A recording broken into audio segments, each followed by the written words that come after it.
let's have a chat about progress, I guess. Yeah. In terms of how things are moving on your side. Um, if you could give me a quick overview of what's happened. I guess we spoke probably like 3 weeks ago, maybe. Yeah. Yeah, we did. Um, so yeah, what's the latest on the marketing side? Okay, so my content on Instagram, my personal brand, has been doing pretty like it's not consistent at all. So there's different types of content that Instagram pushes very differently. If I create a business video, and the goal here ultimately is to grow my following so that my business videos will do better, right? Grow my reach so I can put out business content and it ultimately does better because at the moment I was getting, or in the beginning when I had like 40 followers, I was getting like 200 views on a business video, maybe 200 to 300. Um, and so now I've started putting out other content and they get like maybe up till 2,000 views. That's like these trendy videos. And then videos of me talking would be around 500, between 500 and 1,000 views. But the business video that I put out is not going past, like, it's still not higher than it was back then. It's actually a Right. bit lower. Okay. So that's been an interesting development. But I do think the content is doing well. So I'm going to keep putting out personal brand content um, because I can always funnel that audience or monetize that audience at some point in the future, should I want to. So I think it's just a valuable thing in general. Yeah. Uh, and our YouTube videos are they hit a peak when I launched the series, and then they went down since then. And now they've consistently been around like 20 views. But I've had someone reach out to me because they want to be my YouTube manager, and they were saying to me like the video itself is not the issue, like the content quality is not the issue. The first issue is that there's there's no SEO being done in the description, in the title and the thumbnail. So YouTube doesn't know who to push out my videos to. And the second thing is um, it's a young account in terms of how many videos I posted. So not in terms of how long it existed, but how many videos have I posted. So yeah, you said those two things or factors to take into account. Um, and the system is, I've realized now I've got it at a point where I don't need to continue working on it before outreach. So what I'm doing now is I am brushing up on how I talk about the business and creating a new sales script basically because the old one I think was just a like I think it was a dead end because I was taking the wrong angle and the wrong positioning to position value, and CEOs don't seem to have really cared about that because they immediately just say we're not interested. So I'm just trying to refine that, and then I'm going to start again with cold outreach. So Yeah, cold calls. yeah, yeah. I'm thinking cold calls are a predominant one. Yeah. Um, I will send cold DMs alongside the cold calls. So cold calls is how I expect to get through to them initially, but I will send through the DMs as well. So I'm thinking an email first, and then immediately, like a week later, a call. And then I'm referencing the email from last week. And then if I do get through to them or I don't get through to them, um, either way, if there's no call booked, then I'll move over to LinkedIn DMs and just different DMs. Yeah. Okay. Okay. Yeah. Yeah. Yeah. Yeah. I think I think hitting at every single angle possible is probably good. In any regard, to be honest. Yeah. Um, and I think you like you said the main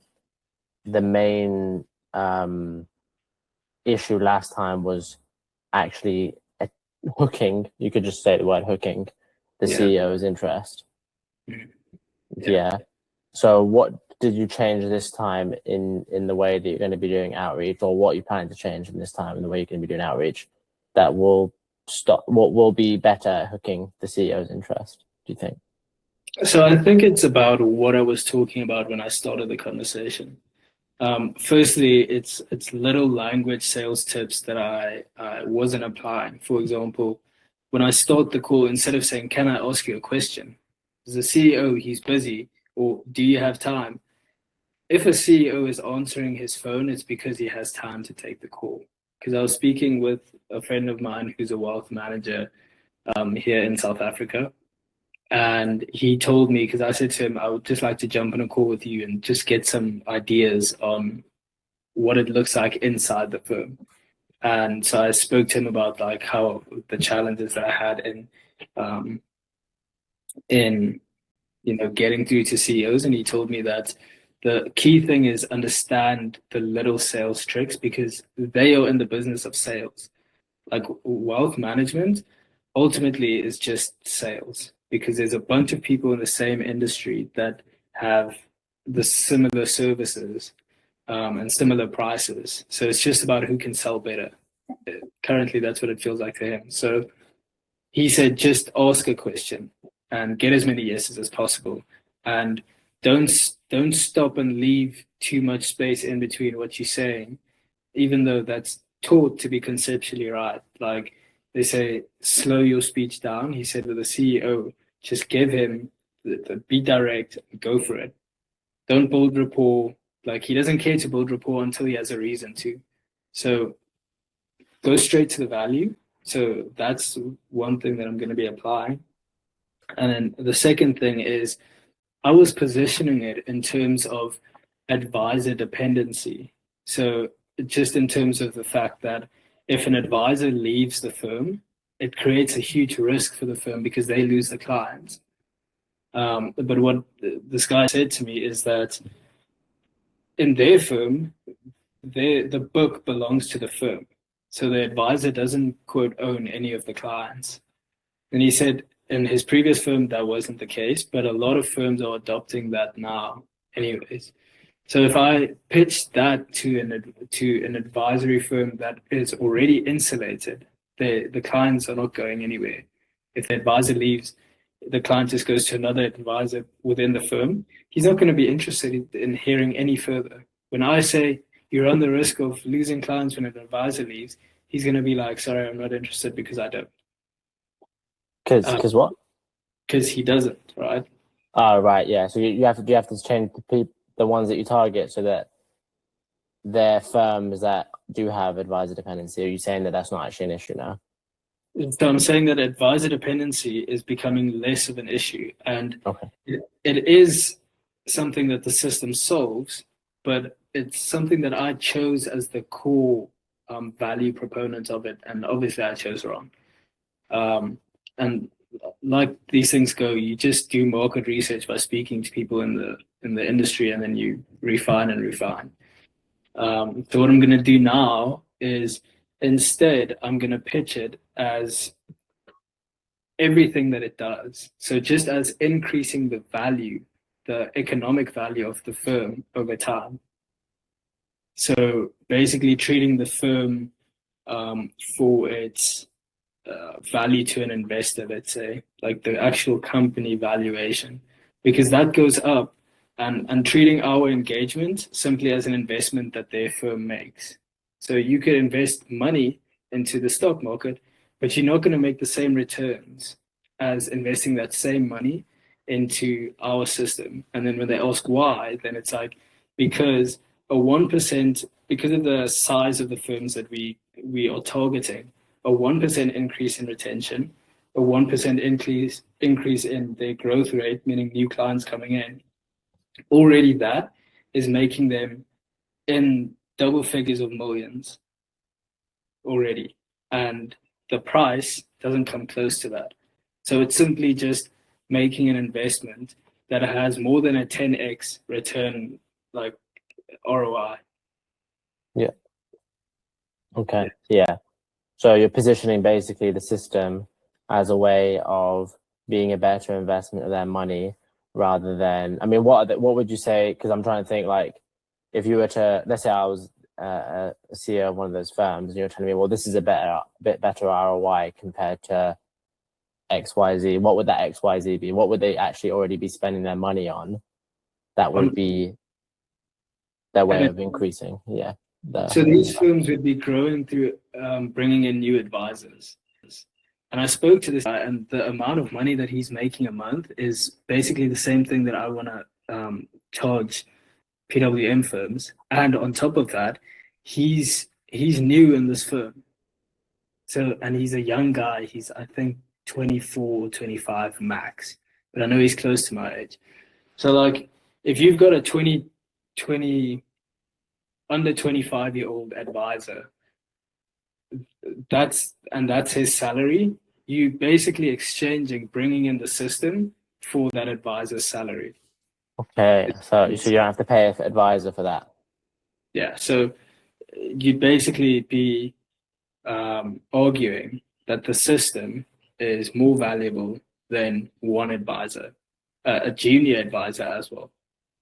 And the truth is, like, that's how much he makes, but how much value is it to the firm, really? He's built his book up to a few million before. Now, a few million, the fees that they would get on a few million assets under management would be like 5%. So we're not even looking, like, it almost just justifies the price that they are willing to give the advisor. Obviously, that's what they would make, and the advisor's pay doesn't come out of that at all because they just take a cut of the deal. So then it makes sense. But now if you say to them that the same price that you would have paid a new advisor, you're gonna retain like $1 million, maybe 2 million in assets under management fees, in fees to manage assets. And then also you'll bring in $1 million or 2 million in new fees that people will be paying. Those two retainers are worth it. And over time, this also compounds because 1%, let's say the firm is worth 10 billion Rand, which is actually a small firm compared to the firms that we're trying to target, because we would be working in dollars and we were going for like 2 billion AUM dollars. But I've now seen that's the case with an advisor that's making 10 in a firm that has 10 billion Rand in assets under management. So a firm that has $2 billion in assets under management, that's like 40 billion Rand, which means the advisor would take a bigger cut, obviously. And so the value of 1% of their book is even higher. But then if we're doing our job correctly, that value of 1% only grows and grows and grows. And we don't aim to make them a 1% return. We aim for it to be higher. But at the bare minimum, if we just hit 1%, which is like, I'm pretty like certain we will, and I will tie our guarantee to hitting that 1%. Yeah. It's a great investment, essentially. Yeah. And so the cost to hire an advisor now does not play in the picture at all, basically. Yeah. So essentially the PWM firm does not have the initial cost to hire an advisor or the ongoing cost of hiring an advisor, but they might pay you an ongoing cost if you do a retainer. But they have all the upside of increasing retention of their clients. Yeah. And their current advisors will perform better too. And they'll be able to recruit better talent. So like this offer is really almost completely holistic because it increases advisor retention. It increases client retention. It increases attraction of ideal clients and attraction of ideal advisors, so top talent. It makes the firm more resilient and like resilient to leadership change and, you know, generational change, meaning just the wealth handover from one generation to another. And it positions the firm to like the fancy words that I used in my writing of this is command greater trust. So it just the firm is more trusted. All of these things are usually treated and solved and improved as individual business functions. But now what we're doing is we are systematizing behavior and decision making. Now, Yeah. obviously, when behavior and decision making are both systematized in the firm, it's less dependent on key individuals to make a decision because it's systematized. So you refer to the system. Anybody can refer to the system. But what that also does is it makes the client experience consistent. Yeah. Because anybody can refer to the system. It doesn't require the founder's judgment because he takes his judgment and systematizes that. And then Yeah. it's almost as if everybody has access to the founder's judgment or whoever these key individuals are that are causing the firm to grow. It's like taking their best qualities and giving the whole firm's employees access to it. Okay. So it's almost like a knowledge base, yeah. Yeah. And a decision making base. So is it using AI? No. So I've just designed like a system that I'd run them through an advisory system basically. And then we just put together like a bunch of Notion like pages stacked inside of each other, and it would be meetings that I would run with them, and I'd ask them targeted questions, and then I'd go away and based on their answers to these targeted questions, I would put together these artifacts that they would refer to whenever they're making a decision or thinking about behavior or clients. Are we bringing in a new client? This is what we're going to do. We go to artifact A, and this tells us how we're going to do it. This tells us what to look out for. Okay, new client is going to be in this mood, or this mood. Okay, so based on these moods, these are the factors that you want to look out for, and this is how best behavior looks in that situation. Okay. And so, yeah. I was going to say, just to kind of chime in as well. So it sounds like you're bringing in a new way of training advisors as well, but that would obviously apply to just the advisors themselves, right? So like, it doesn't have to just be that. Yeah. It can also be other aspects of the business function. So the way that, like, I guess even your example there, how would that play in a business like ours is like, obviously we don't have the same kind of clientele and things like that, but it would be essentially a way for anyone in the business to get access to best practices within that business without having to rely on a certain individual's decision making or authority, which I guess might free up a lot of time for like senior managers, execs, all that kind of stuff, who usually find themselves making decisions for people a lot of the time. Yeah, Okay. and it makes things run smoother as well, because even if somebody misunderstands what this document says, it's way better that they attempt to hit the mark on something that they know versus now this client says this to me in the client meeting. I'm going to go to the bathroom quickly to cut the tension, and now I'm going to reach out to this person whose judgment I trust, and I'm going to say, what do I do? Now they don't respond. They go back into the meeting and completely botch it instead of already having seen what the best practices are before they even go into the meeting, and then they know what to do now. And with time, this creates the referrals are all almost in sync with each other. So they align. The things that people value about the firm are going to be in alignment because the client experience is going to be the same every single time. And because of that, it builds predictability for the firm. And that's like the only difference between Goldman Sachs and XYZ small wealth management firm is predictability. You can predict the client's experience that you're going to get to a very high degree. You can predict that you're going to get good results. You can predict that they are trustworthy and they're not going to steal your money. You can predict that they are probably going to show up professionally, and if they don't, there will be consequences that are in your favor. All of these predictability things are the reason that people trust the bigger wealth management firms over the smaller ones. And so if you can kind of create that predictability for the smaller firms, they don't have the big brand name, but it's a direct path to get there, if that makes sense. And that's why this is an ongoing engagement. So we don't just work with them once.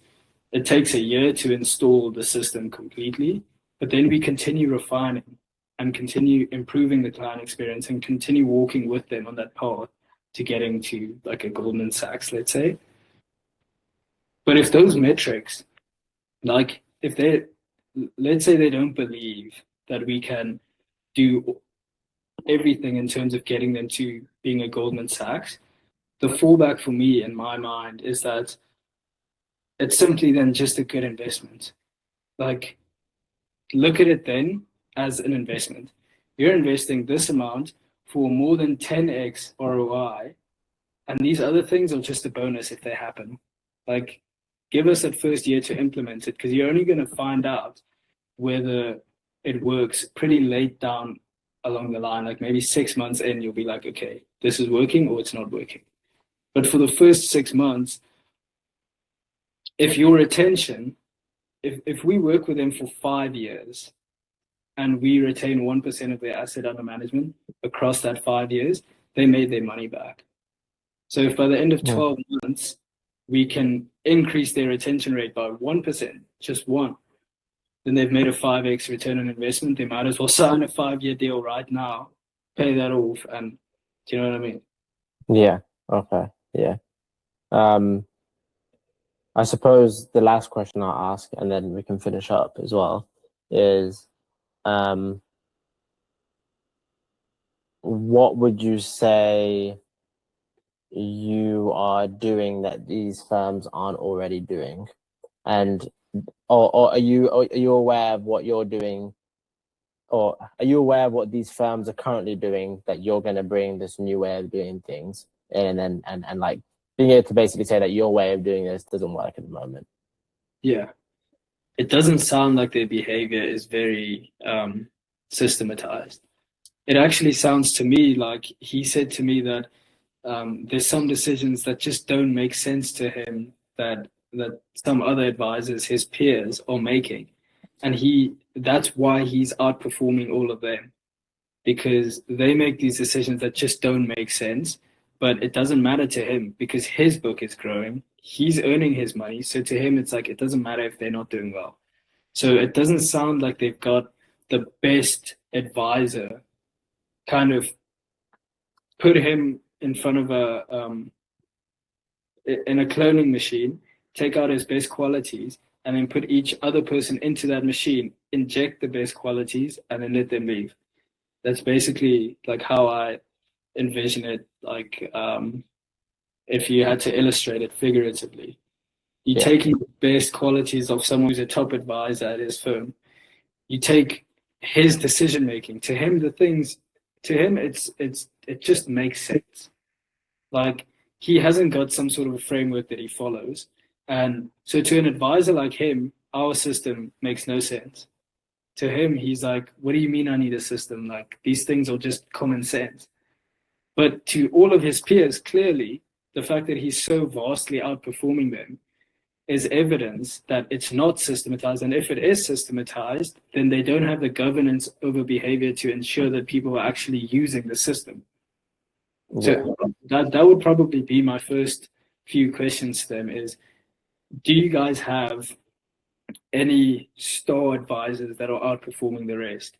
Now, the CEO is like happy about the advisors, so he's going to be like, yeah, so-and-so outperforms everyone else vastly.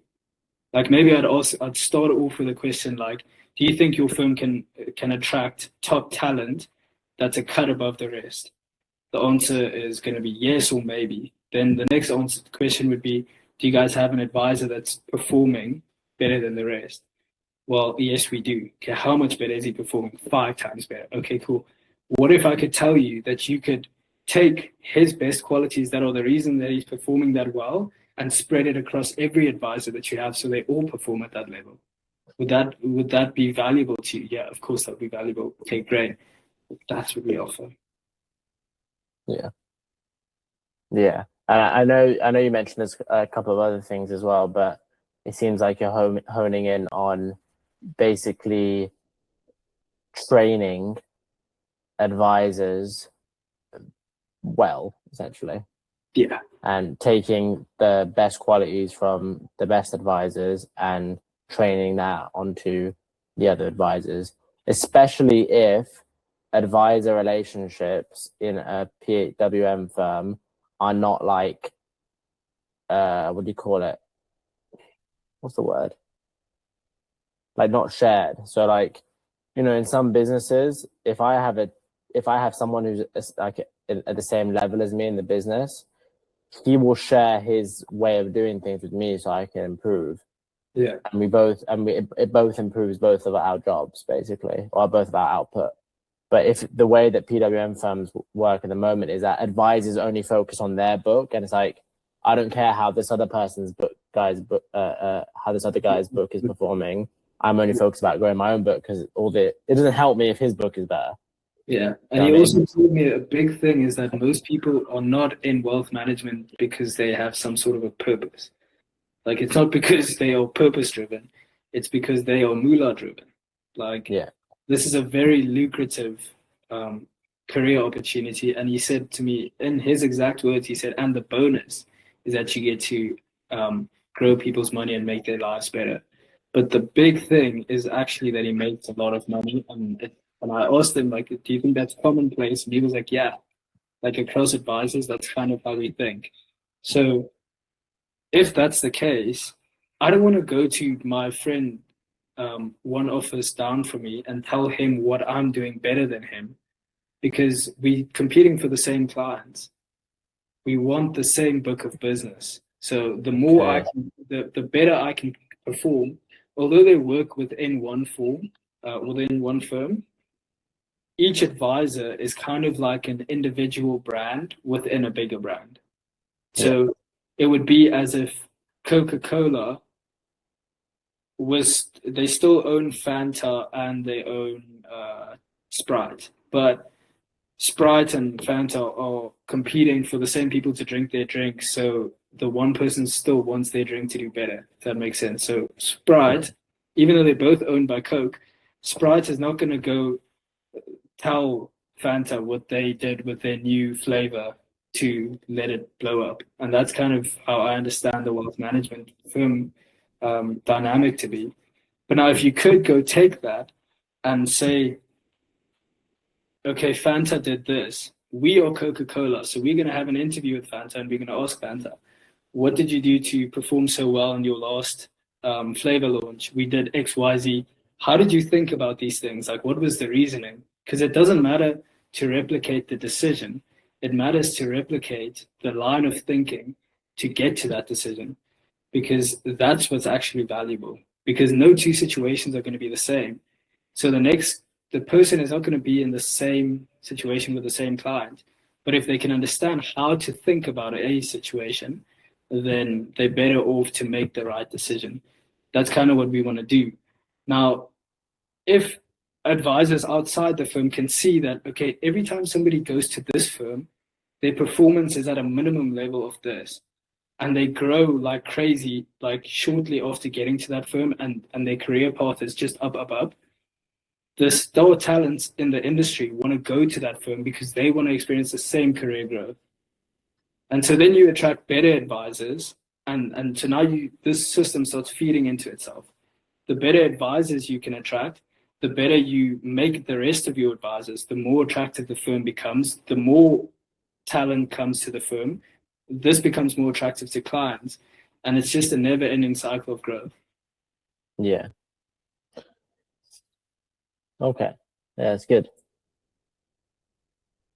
Yeah, I think the way that you describe it is understandable in the sense that like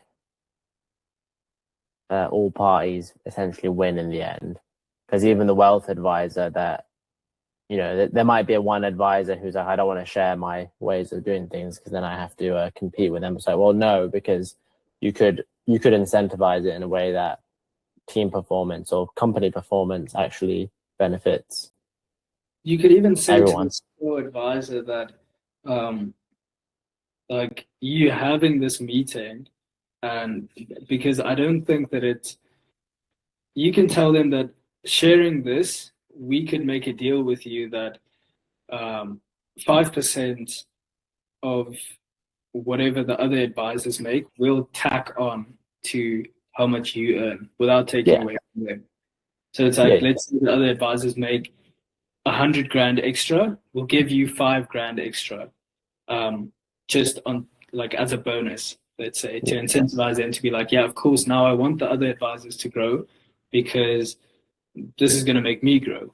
Yes, 100%. It's a win-win for everybody, because then the more these other advisors grow, the more the star advisors grow, everybody gets compensated fairly, and the firm, even though they're giving away that 5% to this other advisor, they're making way more than that. Yeah. So ultimately, everybody wins in that situation. The firm grows, and it just gets stuck in this unstoppable loop of growth. Yeah, I was going to say, best practices in any situation, just keep repeating. Yeah, I was going to say, even there's certain models out there that like essentially you have a senior member who, let's say the star advisors become seniors, and then the other wealth advisors who need to be trained or who need to implement this best practice, their performance is now directly tied to the senior manager. Yeah. And so it's almost like a sales manager who gets commission based on how well his team does, or on target bonuses and stuff like that, right? So yeah, it does work, especially if those things are not already being implemented. So yeah, okay, that's good. What I was going to say, we probably should wrap up there. I think that was more of an offer chat rather than a marketing chat, but I think I suppose it's helpful for me to know. Yeah, go on. For me too. Yeah. Say again? It was helpful for me too. Yeah, yeah. I was gonna say it's helpful for me to know like, exactly how you're running things as well, because I'm not gonna lie, I don't really know much about the PWM industry, and it's good to know that it actually works very similarly to, well, like you said, sales. Yeah. Right. It's like sales performance. Yeah. It's ultimately the words that stay in my head is that quote, "We're in the business of sales." Yeah. And so I remember that now, and I'm like, okay, that puts everything into a different perspective for me, because it felt almost like impossible to understand, because it's like I don't have the time to go get like a master's degree in finance before I want this business to do well, to be able to understand the finance industry. But now speaking to somebody in the finance industry, it's like you don't need to do that. You just need to understand the jargon that they're going to use. What do the terminologies mean that they're going to use and they're going to bring up and reference, so that you don't get lost when speaking with them. And then secondly, you got to understand that they're in the business of sales. So it works just like any other sales team. If one salesperson on the team performs better, then they're probably taking away a sale that someone else could have made. And especially in wealth management, when you've got really, like when you're going for high level affluent clients, there's only so many per area. So it's kind of like real estate sales as well. Like the one real estate agent that does well is kind of taking the business from everyone else in the group. Yeah.